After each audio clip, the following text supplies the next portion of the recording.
What is going on, people? Joey Talks Boxing.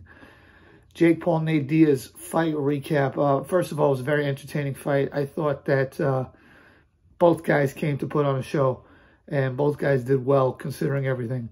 That first round, Jake Paul got off to a fast start, and Nate Diaz looked like he didn't even want to be there. I was thinking in my head, did he train for this fight? Because you saw him at the weigh-in, and he doesn't have like that shredded body type, but a lot of that kind of stuff could just be genetic. But then in the second round, Nate kind of started showing himself more. And as the fight went on and on and on, his constant pressure made the fight exciting.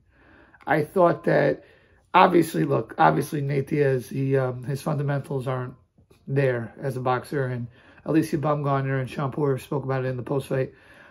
First off, he has zero footwork.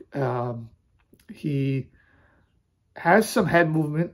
But the way he punches, even though he throws punches and bunches, he like arm slaps it, similar to how they said Joe Calzaghe used to fight. He doesn't close fist and get his full extension and full power on it. So he's landing these like pity-pat punches, like, but you could tell it's not really having a major effect on Jake Paul for the most part. But Jake Paul is still having to fight at a pace which he is not used to having to fight at. And that was what was interesting. The same thing in Anderson Silva fight and in this fight. When he fought against guys like Tyron Woodley and Ben Askren, he could fight at a very slow pace, single shot at a time, and win like that. In this fight, he couldn't do that.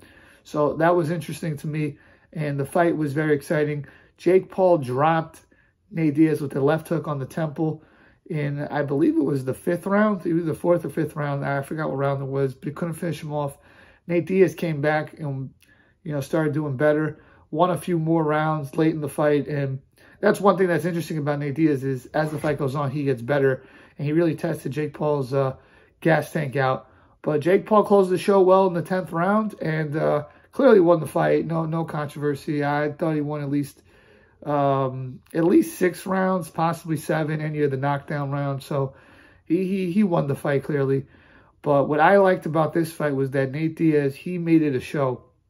He would, if he got hit with the body shot, he would like play possum and pretend like he got more hurt than he did. He would, if he made Jake Paul miss, he would look in the crowd. He would just entertain throughout the whole show. And Jake was trying to too. But I thought when Jake did his best is when he just continued boxing and not paying attention to all the antics that Nate Diaz did, which is what he did in the 10th round. He just boxed and just closed the show out. And the more you pay attention to Nate Diaz's gimmicks and antics and try to play along with it, the worse it gets for you because you're playing his game.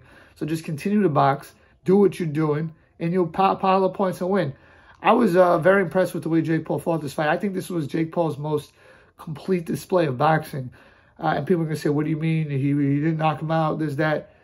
I don't care about that because, yeah, we know you can knock out a guy who just stands right in front of you with the right hand. But in this fight, Jake Paul actually showed the uppercut, which he had not shown before, the left hook. He was shortening his punches for some of the fight. Still he loaded up a little bit too much.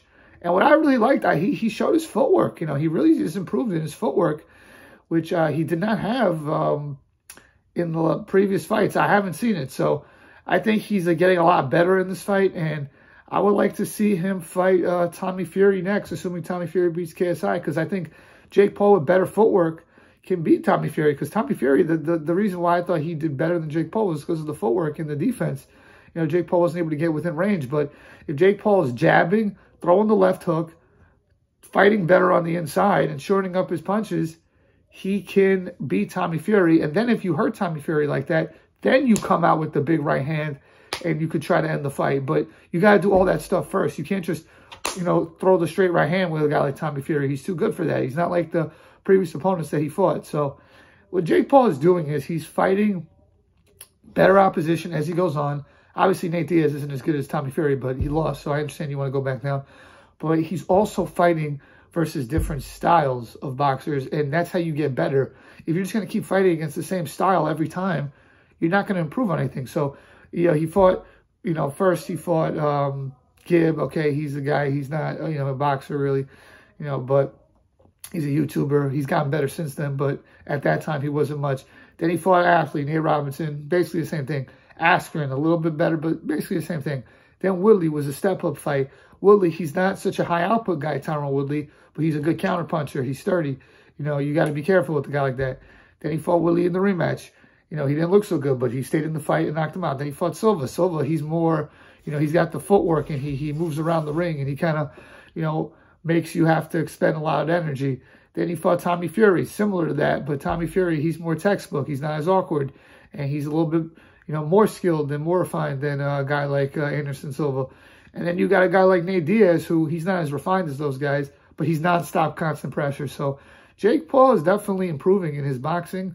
I know he got rid of Flores. I don't know why, but whatever, you know, he's improving, and he is definitely getting better as a boxer. You could tell, fight by fight. You know, I'm not one of these dudes that like just looks at the result and the knockout and this, that. I'm looking at how you're progressing. And if you look at Jake Paul's progression, he has made leaps and bounds. His improvement has gone. He's improved a lot.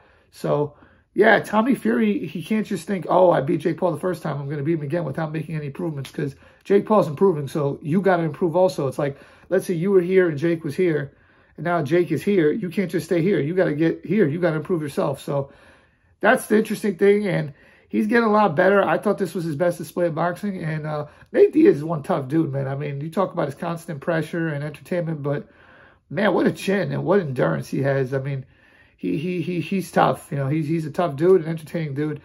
Jake Paul said something about fighting Nate Diaz in MMA. I don't know about that one. I think he's got to chill out with that one, because I can't imagine that it ends well for Jake Paul in MMA. But either way, I liked what I saw. I was happy with you know, the fight, and I think the people that bought the fight, myself included, I was happy, and I think the people that bought it were entertained. They were into it. So good fight, good stuff on the zone, and the undercard wasn't bad either. Those two dudes were throwing leather, I think, in that 6-round fight that MMA, the Jake Diaz, not Jake Diaz, Nate Diaz's friend, and Serrano and the Heather Hardy, you know, they had a good fight too. And man, Serrano's definitely one of the most entertaining women boxers. So I thought it was a good night in boxing overall. And Jake Paul, he has improved, and his stock has gone back up. So let's see what happens next. Let me know what you guys thought about the fight. Please like, share, comment, and subscribe. Peace.